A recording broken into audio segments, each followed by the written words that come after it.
Well, this is a big event for me. I have five wonderful speakers.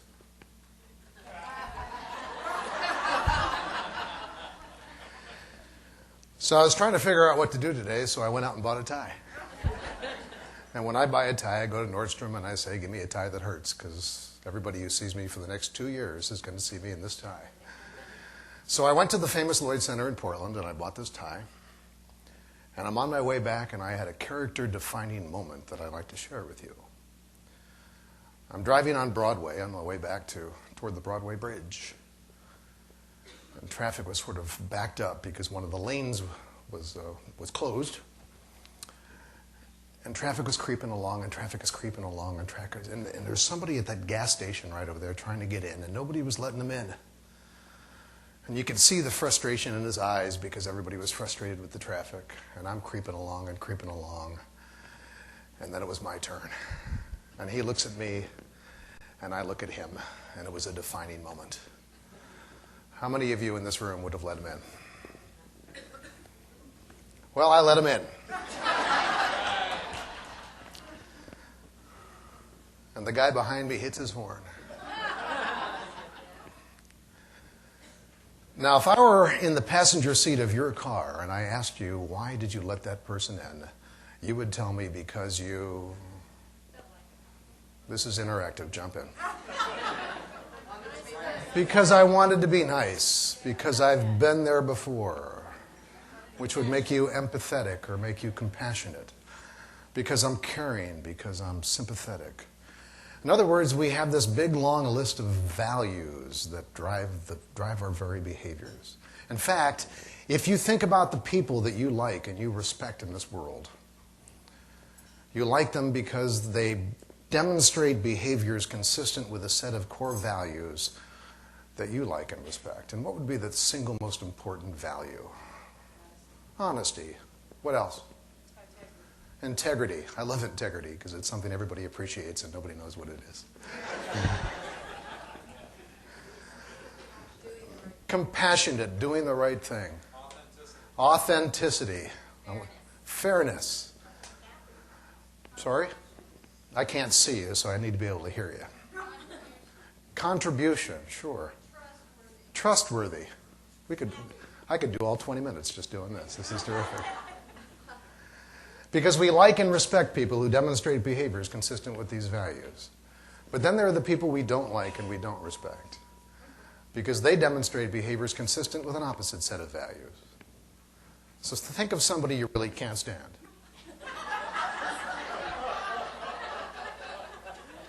And you can't stand that person because he or she is obnoxious, arrogant. This is obviously easier for you. I think I heard negative. I think I heard whiners, hypocritical. Oh, yeah. So if you demonstrate behaviors consistent with these values and you don't demonstrate behaviors consistent with these values, there's a pretty good chance that the people around you are going to like you and respect you, which leads me to the next very important question. Is it important for you that other people like you and respect you? It would seem to me that if your success is directly proportional to your ability to influence others, that we need to come to terms with this question. A lot of people say, I don't care what other people think of me. Well, I'm thinking now of Psych 201 at Washington State University from 12:45 to 2 on Tuesdays and Thursdays. This is one of the few things I can remember from my formal education, and we're still paying for it.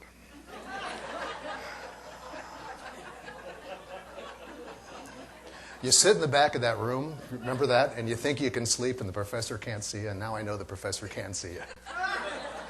Finally learned this. Think of the work of Abraham Maslow, who talked about the hierarchy of human needs, what drives us. See, humans have this operating system. It's written in BASIC. And the first line of code says, if no air, get air.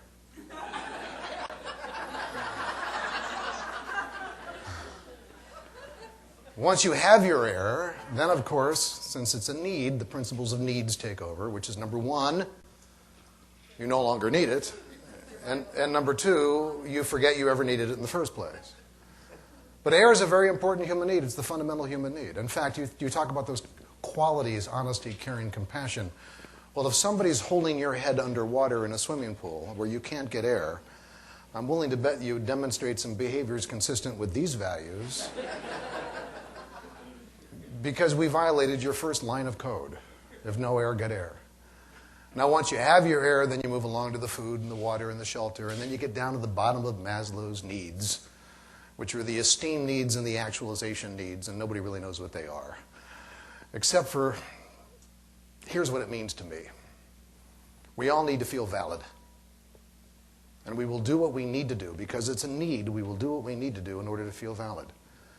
And that's why we care what other people think of us. Because people fall into two separate categories. We are either principled or we are fused, F-U-S-E-D. Let me describe them and you can tell me what you are. Here's how principled people behave.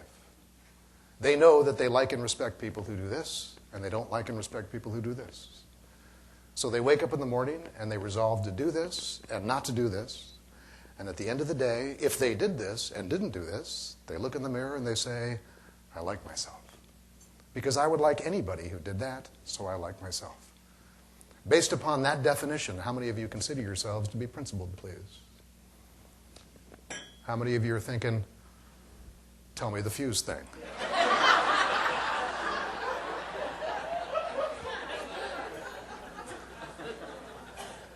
Well, fused people are just like principled people, except for one minor difference. Because with principled people, it's important for me that I be honest. For a fused person, it's important for me that you see me as honest. A principled person is just honest. A fused person needs to be seen as honest. For a principled person, it's important for me that I be compassionate. For a fused person, it's important for me that you see me as compassionate. For a principled person, it's important for me that I not lie. For a fused person, it's important for me that you not see me as a liar. You see, what happens is, if you're a principled person, you do what's important to you because it's consistent with your values. Now, how many of you are thinking to yourselves, if only there were a test on this? I have one. So you're sitting in that long line of traffic on Broadway, and there's somebody who wants to pull in, and you decide to demonstrate behaviors consistent with your values by letting that person in. Why? Because I'm principled. And then that person pulls in and doesn't wave to you.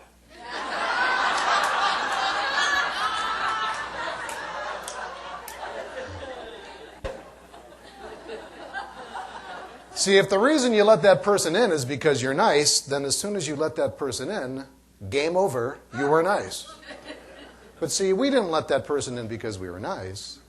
We let that person in because we're not sure we're nice. We wanted them to tell us.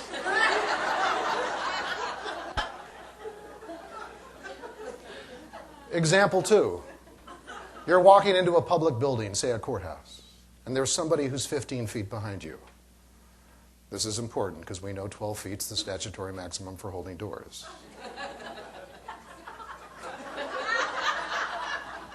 In most states.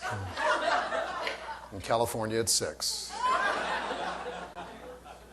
But you decide to be extra nice. So you hold the door, and that person walks in and makes no eye contact with you, as if it's your job. I'm sorry, am I not wearing the uniform today? Do you have any luggage that I can carry in for you? Or my favorite example, and how many times have we heard this? I got this guy at work, I say good morning to him, and he never says good morning back. What do I do? And of course the question is, why did you say good morning in the first place? And they'll say to be nice. So you were nice. But he's supposed to say good morning back. So it sounds to me like the reason why you said good morning was not to be nice, but to get him to say good morning back, in which case you might as well word it that way. Try this tomorrow. Hello, say good morning to me.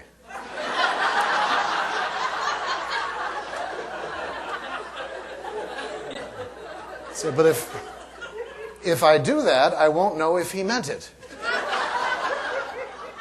So it sounds like to me, the reason we say good morning to him is to find out if he means it. In other words, we say good morning not because we're principled, but because we're fused. And what a lot of people say is, well, I've solved that problem. I've stopped saying good morning to him. So now you're not nice. They'll say, but he started it. So now you're vindictive. You see, principled people demonstrate behaviors consistent with their values because their values are important to them. Fused people demonstrate behaviors consistent with their values because they want to be validated. And here's the secret. We all think we're principled, but we're all fused. I remember doing a seminar a long time ago for a municipality. I don't want to tell you which one, but it's between Portland and Hillsborough.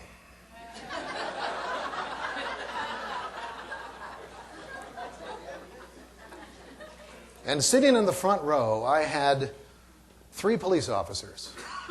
They weren't in uniform, but you can tell. I said, you guys are cops, aren't you? And they said, how'd you know? I said, don't go undercover.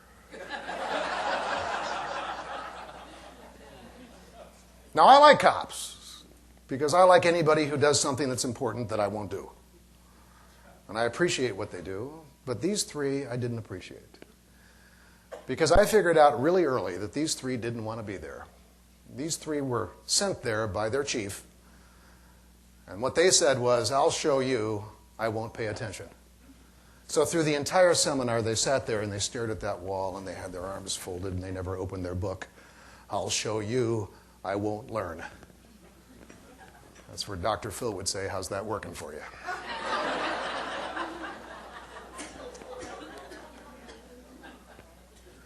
So I pick up the phone at the first break, call 1-800-SUSIE, that's my wife's number. How's the program going? And I said, fine, except for I got 3 jerks in the front row. Are they jerks? I don't know. I hardly talk to them. Except I'm fused. When I stand in front of a group of people, I stand in front of a group of people to get validated. When I stand in front of you right now, I'm trying to make eye contact with as many people as I can to see who's with me and who's not with me. And the ones who are with me, I like you. And these 3 weren't with me.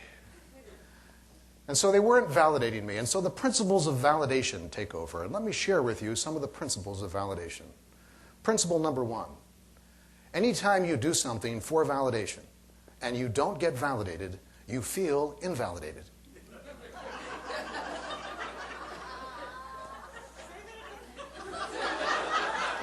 Never ask me to say something again.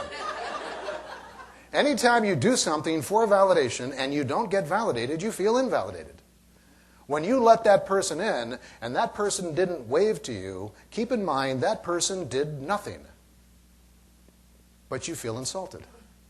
Why? Because you did it for validation and you got nothing, so you felt invalidated. So when I stand in front of a group of people and I want validation and I don't get validation, I feel invalidated. And then the second principle takes over. What's the second principle? Anytime we feel invalidated, the easiest way to cope with it is to invalidate the invalidator. Because if we invalidate the invalidator, their invalidation is invalid.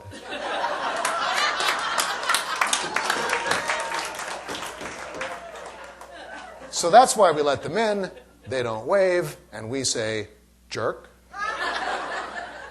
Because we're invalidating the invalidator so that their invalidation becomes invalid. Third principle. Anytime we demonstrate right side behavior, we can always blame someone else that made us do it.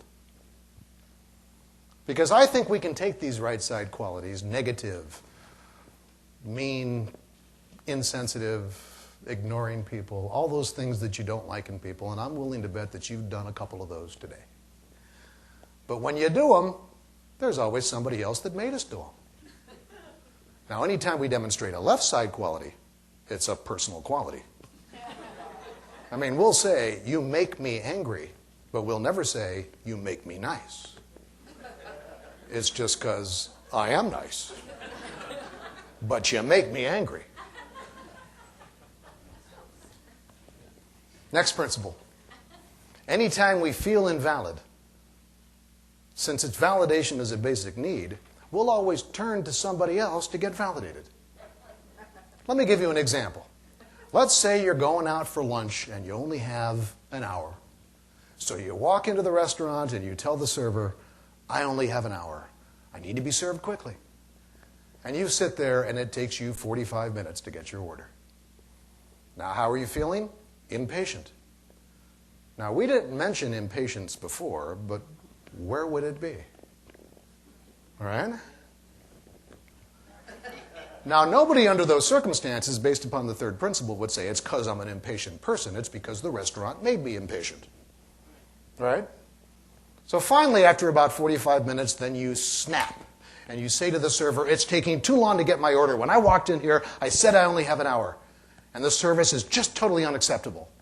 So now you're being mean, domineering, insensitive. In other words, you're working the right side hard.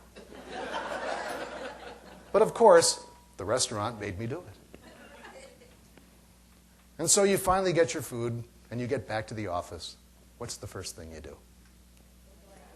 Oh, no, you just don't find anybody. You find a reliable validator. Someone who will validate you when you really need it. And you walk up to that reliable validator and you say, you wouldn't believe what just happened to me today. It took me 45 minutes to get my order. And you know what I said? I said this, this, this, this, this. And then what do? You look at her. And what are you waiting for? Oh, that's what I would have done. Thank you. You're not sharing a story. What you're actually saying was, I feel invalid. Would you validate me? And no offense, you're not good enough. Then you walk up to somebody else. And you share the same story to that person. And then you share the same story to a third person. Now, here's a day in which you claim to be busy. But you somehow manage to find the time to seek out all reliable validators. And by the way, whatever happens if somebody says to you, why didn't you just call the office and tell them you'd be late?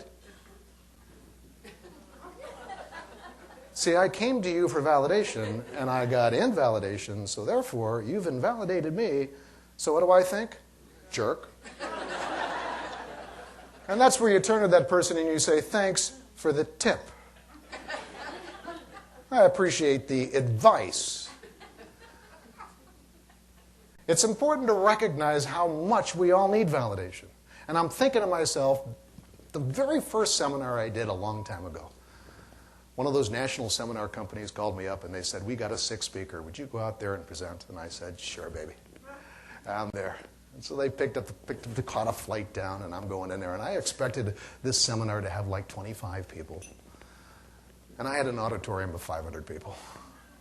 And I was one terrified puppy.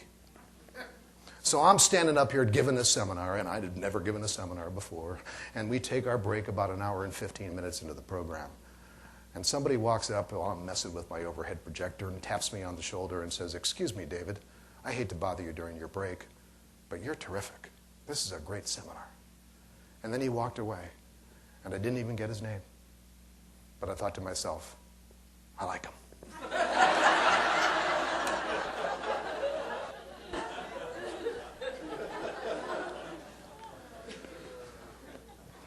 But a very important thing takes place after that. As soon as the room reemerges, as soon as the humanity returns, what's the first thing I did?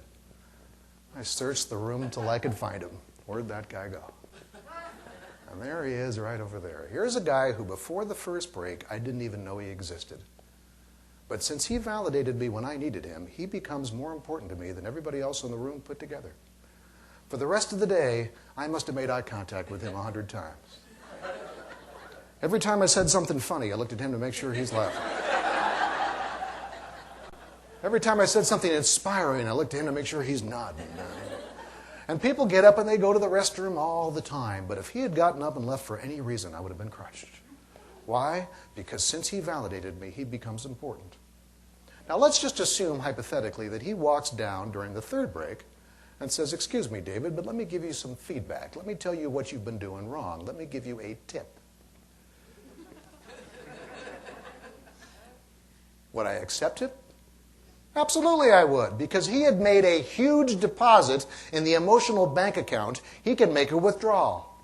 Would I get defensive? Yes, this is Earth. I don't know what your experience is, but with mine, I would try not to, though, because defensiveness is here.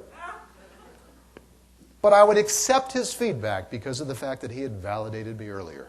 Now, let's assume, hypothetically, that one of these police officers walks up to me during the third break and says, "Excuse me, David, let me give you a tip." What would I say? "Sorry, insufficient funds." You want to sit here and stare at that wall with your arms folded, not opening up your book, invalidating me all day, and then give me a tip? Sorry.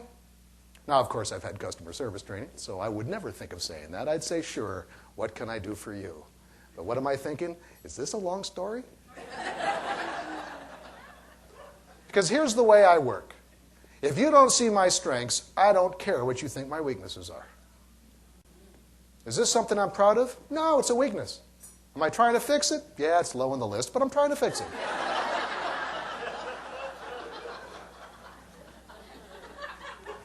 We know from research, which, by the way, is a credible way to start any sentence.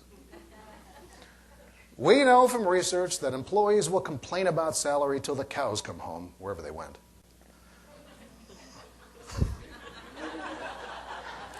I was just thinking to myself, I was in Missoula, Montana once teaching a seminar, and I made reference to the cows come home, where'd they go? And some guy in the back of the room says, "Obviously, he's never had to go get them."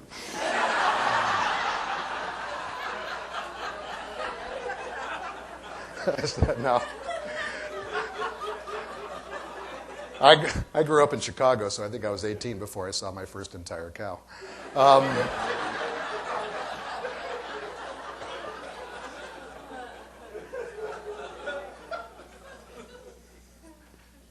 We'll accept feedback from people who make deposits in the emotional bank account, and we won't accept feedback from people who don't. And we know from research that people will talk about salaries forever, but they leave if they feel they're working their tails off and that nobody notices. And they'll come back if they feel they can work their tails off, and people will notice. Now, if your employees are principled, they'll work hard because it's important to them. But the reality is, we're all fused. So the moral of the story is this. Number one, the more principled we can be, the less dependent we are upon others to feel good about who we are. Number two, the people around you need you for validation. Keep track of how much you validate the people around you. Why? Because they do. How can you become principled? Take the time to come up with a set of principles that are really important to you. Things that you will do no matter what anybody does to you, and things that you won't do that no matter what anybody else will do to you. Our business principles: we work hard, set goals, constantly educate ourselves, communicate positively, change, and have fun. If we do that, the rest will follow.